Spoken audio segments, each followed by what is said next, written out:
The Bad Boy Records founder has denied all charges against him after being arrested. Sky News looks at the accusations, which include details of his alleged freak-off sessions, threats over explicit videos, and claims 1,000 bottles of baby oil and lubricant were seized from his homes. Sean Combs, also known as P. Diddy and Puff Daddy, has been refused bail after pleading not guilty to 3 felony counts. The charges come after the rapper and music mogul was arrested at a hotel in New York on Monday, September 16th.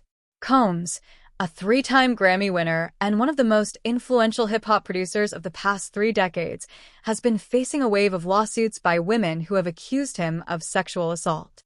And now he faces a criminal trial, having been denied bail at $50 million, £37.8 million. Here's a look what the charges are, why he was denied bail, and what he and his lawyers have said.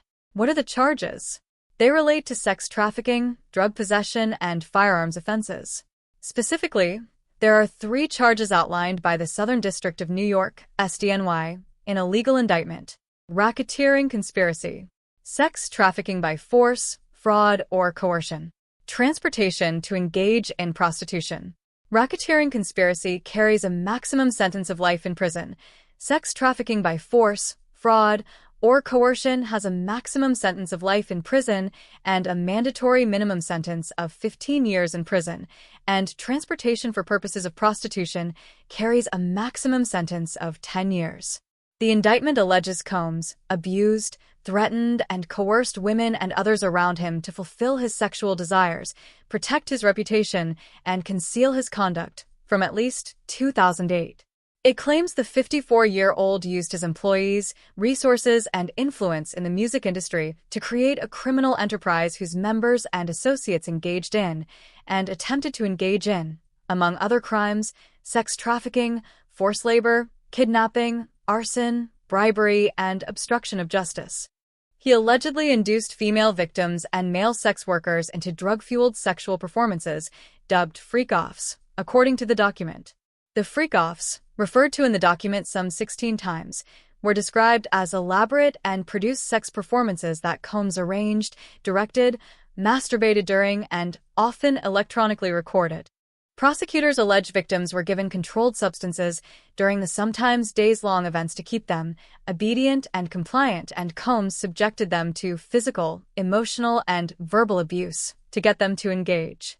It said Combs and his victims were so exhausted after the sessions, which sometimes lasted days at a time, that they typically received 4 fluids to recover from the physical exertion and drug use. Around 1,000 bottles of baby oil and lubricant were seized from Combs' homes in Miami and Los Angeles when they were raided in March, the indictment added. It also claims Combs and members of his business engaged in acts of violence, threats of financial and reputational harm, and verbal abuse, including kidnapping and arson when witnesses of his alleged abuse threatened his authority or reputation. What have Combs and his lawyers said? Combs has pleaded not guilty to all charges. After his arrest, his lawyer Mark Agnifilo said he was disappointed with the decision to pursue what we believe is an unjust prosecution of Mr. Combs by the U.S. Attorney's Office. Diddy is an imperfect person but is not criminal, he continued. To his credit, Mr. Combs has been nothing but cooperative with this investigation, and he voluntarily relocated to New York last week in anticipation of these charges. Please reserve your judgment until you have all the facts. These are the acts of an innocent man with nothing to hide, and he looks forward to clearing his name in court. Speaking to journalists after Combs entered his plea, the lawyer added, "I am feeling confident. We're going to go get Mr. Combs out of jail." A statement from lawyers representing some of those who have made accusations against Combs said the long-awaited arrest is the first step for our clients receiving justice. The evidence is very clear, and it was only a matter of time, the statement from lawyers Rodney Diggs and Tyrone Blackburn read. This is an important step towards justice for all of Mr. Combs's victims, including my clients. Justice will prevail. Why has Combs been denied bail? Combs's lawyers offered a $50 million, £37.8 million bail package in exchange for his release to home detention with GPS monitoring and strict limitations on who could visit him. Arguing to keep him behind bars, Prosecutor Emily Johnson told the judge that Combs had a long history of intimidating both accusers and witnesses to his alleged abuse. Ms. Johnson cited text messages from women who said Combs forced them into the freak-offs and then threatened to leak explicit videos of them engaging in sexual acts. She also said that Combs's own defense team was minimizing and horrifically understating his propensity for violence. The defense and prosecution were wrangling over the request before U.S. District Judge Andrew L. Carter denied bail. He said the government had proved, by clear and convincing evidence, that there is no condition or set of conditions that will ensure the safety of the community and that the rapper and music mogul will not tamper with witnesses.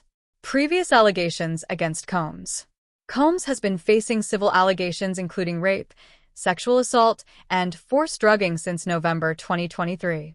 The first allegations were made by the rapper's ex-girlfriend, R&B singer Cassie, who claimed in her lawsuit that she was trafficked, raped, plied with drugs, and viciously beaten by Combs on many occasions over the course of 10 years.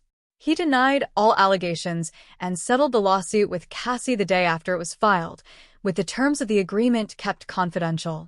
Months later, CNN aired hotel security footage showing Combs punching and kicking Cassie and throwing her to the floor. He apologized for what he called his inexcusable behavior in the video, saying he was disgusted by his past behavior. Combs was sued by Joie Dickerson-Neal in November, who alleged he drugged and sexually assaulted her when she was a psychology student at Syracuse University in January 1991. She also accused him of filming the attack. In May, a former model accused Combs of sexually assaulting her at his New York City recording studio in 2003.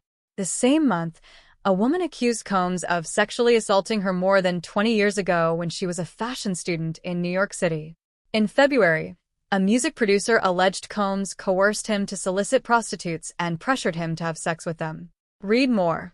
Man who ordered teenage son to murder rapper jailed. Harvey Weinstein pleads not guilty to new sex crime charge. Combs was also named in a lawsuit that alleges his son sexually assaulted a woman working on a yacht chartered by his father. His son is accused in the suit of spiking a woman's drink and groping her, while it is alleged Combs created the circumstances that led to the assault and paid to cover it up afterwards. Both Combs and his son have denied the claims. Another suit was brought against Combs shortly before his arrest by singer Dawn Richard, who has described years of psychological and physical abuse, including groping, as he helped launch her career. New rape allegations emerge since arrest. Since his arrest, another two women, one who is named and the other, who is known under the pseudonym Jane Doe, have filed lawsuits in New York. The first was filed by Talia Graves, who claims the music mogul and his head of security raped her and made a video recording of it at his studio. The second claims she was repeatedly raped and drugged at the music mogul's homes and became pregnant after one of the encounters. She later suffered a miscarriage after allegedly being pressured by Combs' associates to get an abortion. In a statement to TMZ, Combs' lawyer said in relation to the allegations by Ms. Graves, "No matter how many lawsuits are filed, it won't change the fact that Mr. Combs has never sexually assaulted or sex trafficked anyone. Fortunately, a fair and impartial judicial process exists to find the truth, and Mr. Combs is confident he will prevail against these and other baseless claims in court." Representatives have not responded to the allegations by Jane Doe but have denied every other made against him in the lawsuits, which you can read more about here. In a statement in December, Combs described the claims he was facing then as sickening and alleged his accusers were looking for a quick payday. "Let me be absolutely clear. I did not do any of the awful things being alleged. I will fight for my name, my family, and for the truth," he said. What happens now? Combs is being held at the Metropolitan Detention Center, where he will remain until his trial begins.